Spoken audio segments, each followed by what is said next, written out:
Hi, I'm Kitty Feldy, and welcome to this month's edition of the Book Club of the Air. We are talking about Earthborn, a science fiction novel this week by Sylvia Waugh, and I'm joined by a trio of students from St. Monica's Elementary School in Santa Monica. Madeline Mandrala is with us. Hello, Madeline. Hi. And Jan Flatley-Feldman. Hi, Jan. Hello. And Colleen White. Hi, Colleen. Hello. And were you guys all in the same grade? Yes. What was it, seventh? Seventh grade, all right. A little young for you, do you think? Did I pick too young? Yeah, all right. They looked a little big when they walked in the door today, but oh well, we'll tackle it. Which means you guys will be excellent to discussing the book. Jan, let's start with you. Give us the basic plot line here. Well, it's an interesting story. It's about a girl named Nesta Gwynn, and she is about 12. She's approaching 13, and she lives a pretty normal life.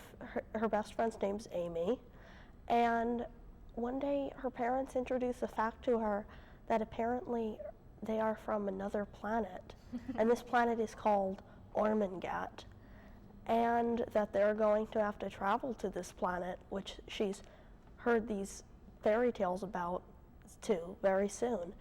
And so she's kind of distressed at learning this, and she decides that she's going to move away for a temporary period of time because this means of travel of theirs will automatically launch in a certain period of time, and then she'll come back after then. And Colleen, describe the particular mode of travel that this particular interplanetary group takes. Well, it's a spaceship about the size of a golf ball, and to get into the spaceship, they will diminish and sort of just become very small and just go into the spaceship, and then they will just shoot off into space. And Madeline, why doesn't Nesta want to go? Well, I think it's because she, like her whole life is kind of on Earth, and she's never been to Ormangat. She's only heard fairy tales about it. And she doesn't want to leave everything she's ever known because she only has like 3 days to get used to the idea of going to another planet. So I think she just kind of is afraid of the unfamiliar, so she just doesn't know what else to do, so she kind of runs away. Do you think this is like an allegory for that whole idea of, you guys know the word allegory, that it's something sort of stands in for something else, that when they're talking about her being uncomfortable with that idea of outer space, if that's sort of to stand in for maybe teenagers being uncomfortable with other changes that are going on in their lives? Colleen, you're nodding. Yes, I do think that. I think it may be sort of, not exactly a metaphor, sort of an exaggeration of what teenagers experience a lot of change sometimes in their adolescent years.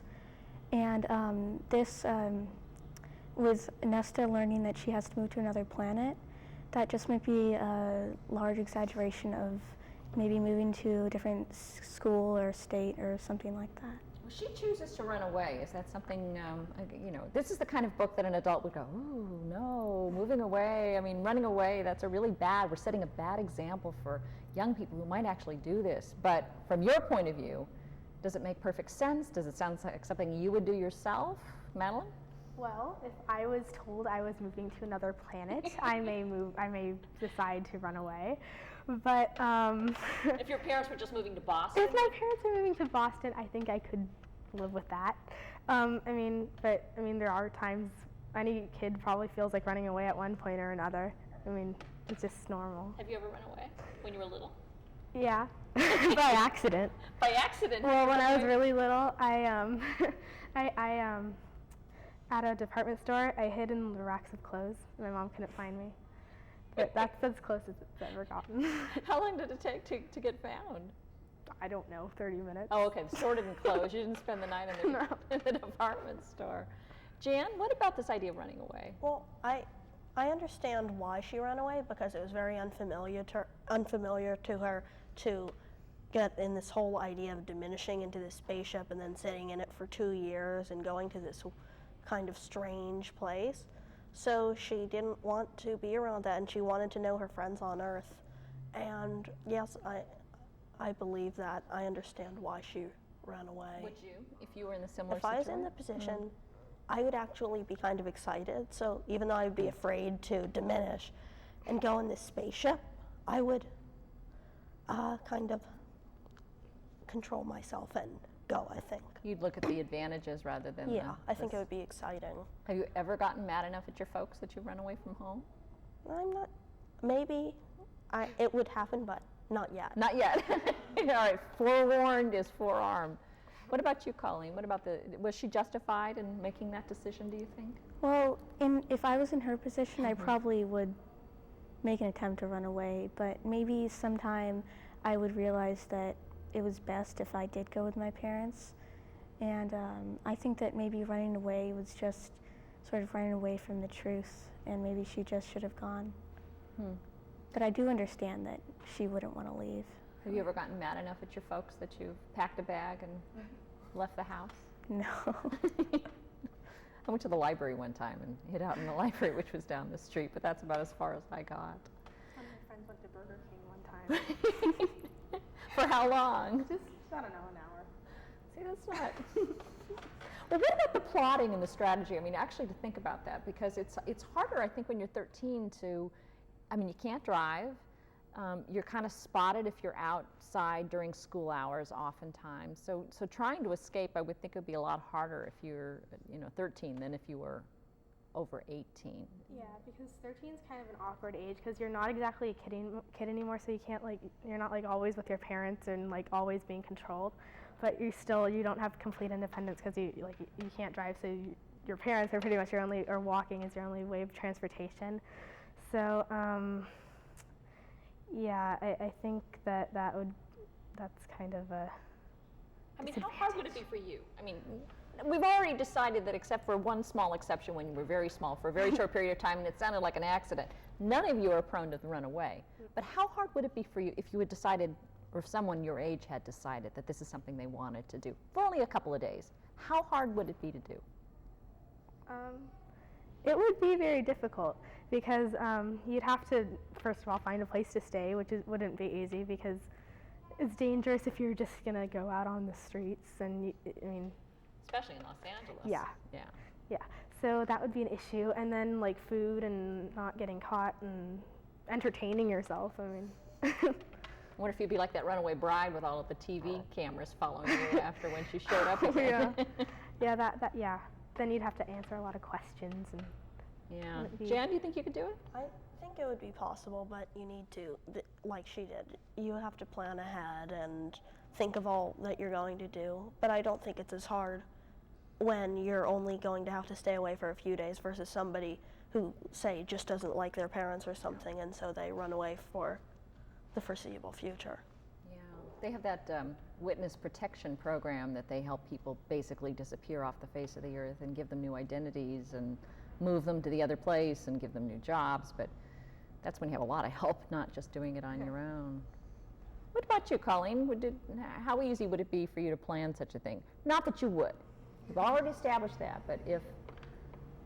Well, in my position, I think it would be very hard because, a lot of my friends don't really live close by, or I wouldn't really be able to get there without people noticing.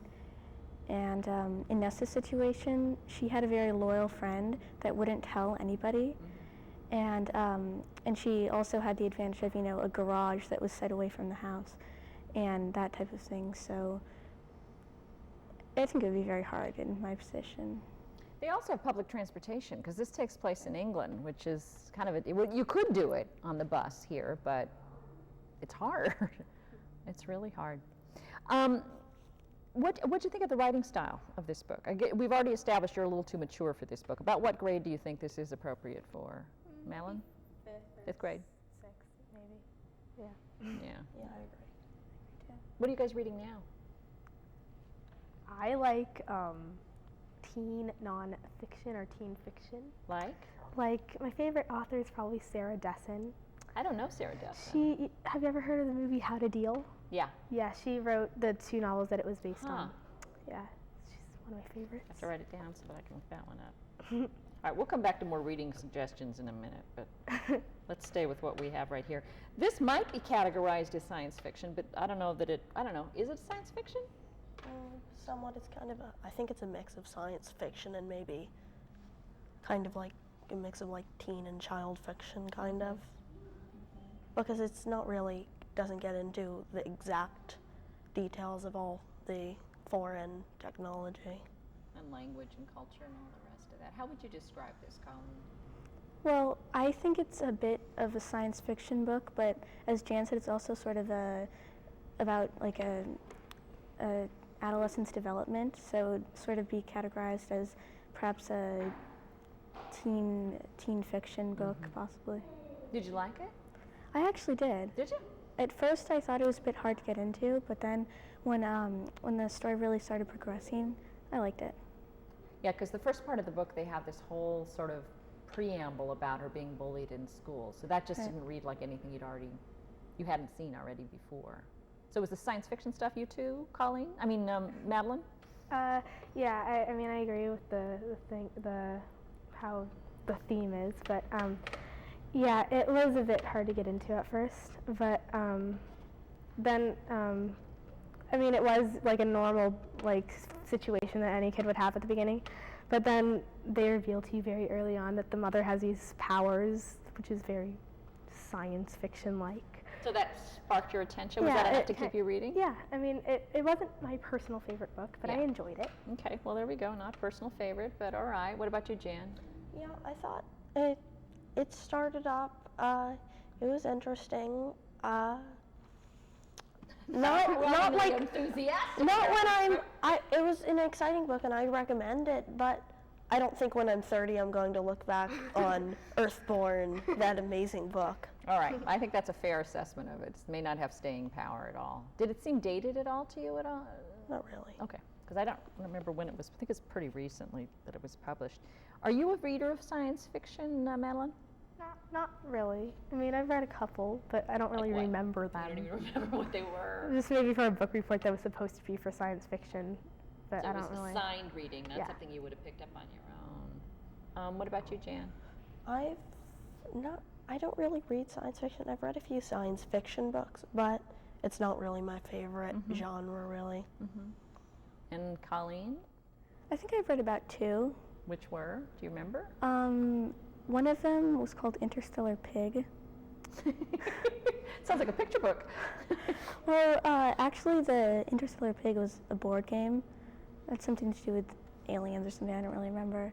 And then also an Outer Limits book once. Oh, okay. Do you watch Outer Limits, or have you watched Outer I've Limits? seen it before. It's interesting. How about watching science fiction movies? Yeah, I Madeline? like the Twilight Zone. You do? Why? Because it just makes you think about stuff like extraterrestrials or, it's fun to watch. Now, why is it more fun to watch than to read that genre, do you Well, think? Or is it just you've never really... It's just I've never really found a science fiction book that I can really get into. And the ones that are probably more really good and make you think are probably a little advanced. I don't know, really complex it might seem like. Yeah. And watching it is just kind of all put out there, so you kind of just know. My husband is a big, big, big science fiction fan. He doesn't read any other kind of fiction, except now he's getting into John D. MacDonald mystery novels. But he likes to read nonfiction when he reads, except for science fiction. And he has a whole big bookshelf full of science fiction. And it's like his passion in life is to get the next generation hooked on science fiction books. So I think he's given 8 million copies of Robert Heinlein's, I don't know which one of it is, but of his books that's a young adult novel to people, trying to get them excited and interested, but it just doesn't seem to have worked so far. What about Ray Bradbury? Have you read any Ray Bradbury? Oh, I read Fahrenheit 451, which was kind of interesting, but it wasn't necessarily advanced. It's just, it was an interesting position, but I didn't find it as amazing as I thought it would be. How about, I would suggest, if you were at all interested in that, are his short stories, because I think I was exactly in 7th grade when I discovered Ray Bradbury short stories. And there's one called The Veldt, which is, it's based on, these kids have in their bedroom, the walls morph into real life places. It's kind of like a holographic room, and so they have the African Veldt that's there, and the lions sort of come to life at one point in time and do things they shouldn't be doing. But there's all kinds of stories like that that are different and weird, and I don't know. I'm not forcing it on you. I'm just offering a suggestion that's out there. Well, let's talk about then what you do like to read. We've already started off with Madeline talking about the Sarah Dessen books. What else do you like to read, Madeline? Well, there's a series called The Confessions of Georgia Nicholson that I really like. Why? Because it's just this girl's diary, and she's very self-absorbed, and it's like a comedy. It's funny, and it keeps you entertained. And yeah, it's a series of books. I think there's like. Do you 4 like or reading 5. series? Yes. When I really get into it, I like there being more to read. How about you, Jan? What do you like to read? Well, I've read all kinds of books. I used to read a lot of like quote classic books. I've been reading Michael Crichton. He's You have? interesting. I would classify him almost as science fiction. He's almost science sometimes. fiction.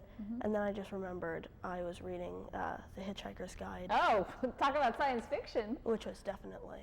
That's, yeah, the I kind of Sky like it, but you know, some of it has been rather outdated when you get an older one. Yeah. Yeah, I'll bet.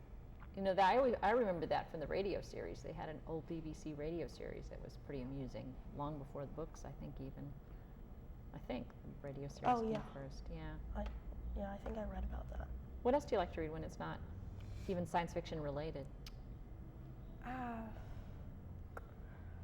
mean, what classics still just stick to mind? I don't know. I read Gulliver's Travels. Was kind of an interesting book. Because? It was, you know, very different with us, where he's around the very small people and the very large people. Yeah. And then the third part of the book where he's around these, it kind of explains how some of the downsides of humans and how we're so fixated on, like, say, gold, or how we're so very animal-like in a way. Colleen, what do you like to read? Well, I like a lot of mystery books. For a lot of Nancy Drew books. Good for you. I didn't think anybody still read Nancy Drew. My mother used to read Nancy Drew. Every single one. Really? Yeah, I have all of the hardcover ones. Very good. Do you like them because of the characters, or do you like them because of the mysteries? Both. Both. And I've also read some Agatha Christie books. Well, you are a mystery fan. Yeah. And Do you like the Miss Marple or the Poirot? the Miss Marple. Yeah. Have you seen the PBS series that's on right now? There's a brand new one. They just No. started it. Oh, on, really? Yeah, a new Miss Marple. I think it was on Sunday nights or something. Anyway, what else? I like some of the teen fiction books that are out right now. Like? Well, I can't really think of any like specific ones, Yeah. really. Just the range of ones that are out right now, really. Some of them are very good. Mm-hmm. What makes a good book? I mean, what makes a book that's appealing to your generation versus something your mother would make you read? Madeline? Well, I like it to start really, like, get into it really fast. Like, In how many pages? I mean, this is like your... first, second chapter. Okay, you give me a little breathing room there. You don't want it on the first or second page then. You're willing to read along for a while. Yeah, Okay. I mean, whenever I buy a book, I usually read the first 2 chapters to see if I like it. But yeah, I like it to get started fast and have a good, plot line. Okay, good plot line. Yeah, and I like it to be something I can relate to. Okay, what does that mean though? Everybody says that, but... Oh, well, like, that's why I like teen fiction so much, because, like, there's a lot of situations in books that, like, if a person's having a tough time, I can relate stuff that I've had to go through to that. Okay. Yeah. Jan? Well, I'm not so picky, or I don't know. As long as it starts in the first 25 pages or so in there, it's okay. Some of my favorite books haven't started until, say, page 100 or something, until you're a good bit through it, but you remember the end kind of, so you don't care that it took a while to start up.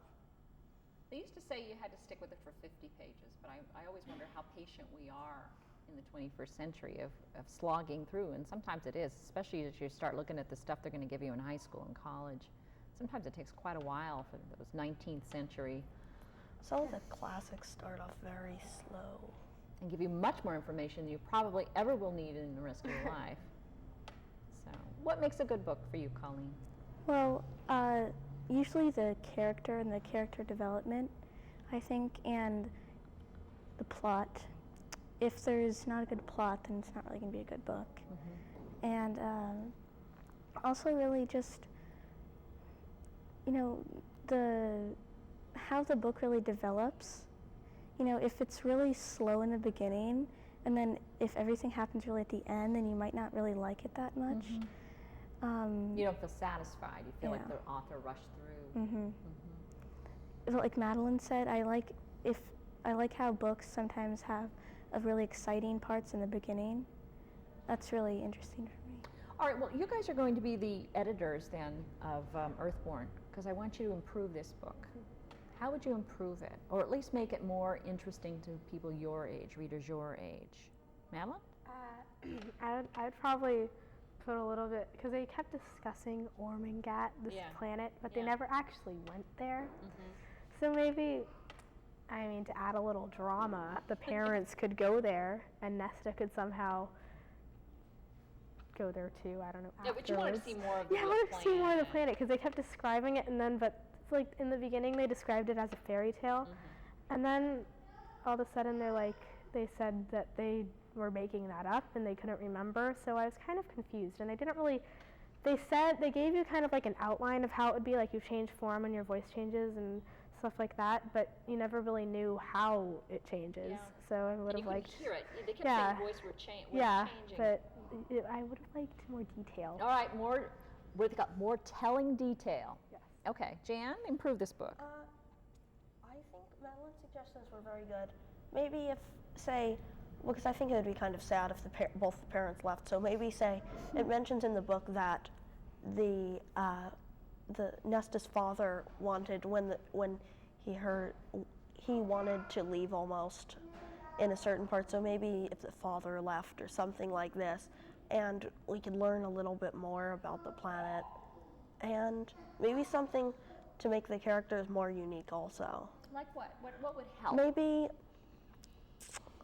I'm making you the writer. This, let's say poor Sylvia Waugh has passed away, and they're trying to, like they do with the Nancy Drew, they hire a new writer to come in and perk it up for the next generation. So you've been hired. How are you gonna? What's a good detail you would add, for example, to Nesta or parents? Maybe. Gosh. It's hard to think of really, but I don't know. I just think it would be a good idea if they would add like details to make it more interesting and make the characters more unique almost. Okay. Too generic then. Yeah, a bit kind of, kind of somewhat predictable almost. Colleen, you have now been hired to be the new writer of Earthborn. What would you do to perk it up? Well, I would probably sort of try to, like Madeline and Jan said, get a little bit more detail into Ormangat and the characters, because they were saying all this stuff about Ormangat that I think that Nesta should have been able to go to Ormangat somehow and really learned about Ormangat and the people, and that might have changed her decision about staying there permanently. And I would try to, like Jan said, get the characters a bit more unique by maybe, like the parents, I thought they were a bit weak. They never really... How so? Well, written weak or acting weak? Acting weak. Like Nesta was acting out a lot after she learned about how she was an alien. And I think that maybe if they had said something, maybe gotten mad at her once in a while, maybe that would have brought some drama to the book. I was wondering whether part of it was the reason they were so passive. Yes, we are in the children's library, we should mention. And by the way, if you are around on the first Wednesday of the month, you too can come either to scream in the background with your toddler, or actually come and watch us shoot the next book club of the year, because we're always here at the downtown LA, the Richard Riordan Library, in the children's reading room. And we actually start taping about 4 in the afternoon, and you are more than welcome to come down and join us anytime. So if you'd like to do that, please come on down. But I forgot what I was saying. I guess it doesn't really matter. So this is one of a trilogy. Any interested at all in reading her other two, or not really? Not really. Not really. No. Yeah, it might be interesting to see what happens, but I don't think it really captured me so much that I feel like, oh, I can't wait till I get to read those other two books. You have too many other things you'd rather be reading in the meantime. Yeah, there's lots of good books out there. What about you, Colleen? Well, I would be interested in learning. And the third one, I believe it's called Who's Going Home? Mm-hmm. And I think that would be interesting to see who is going home, because I would like to see more of, the Derwents and the Gwynns to see if they were actually going back to Ormington. Okay, well, the book we've been talking about this month is Earthborn. It's by Sylvia Waugh. Not a great response from our readers, but we ask for honest opinions and we get them here. Our readers this month are Madeline Mandrala, Jan Flatley-Feldman, and Colleen White. Thanks, you guys, very much for doing this. And thanks so much to your librarian from St. Monica's Elementary School, Jill Nunez. Thank you very much for doing that as well. Now, yes. If you have any book suggestions, if you'd like to be on the show or you just want to email us, our email address is bookcluboftheair, spell it out, @cs.com. I'm Kitty Feldy. Join us again next month for another edition of the Book Club of the Air.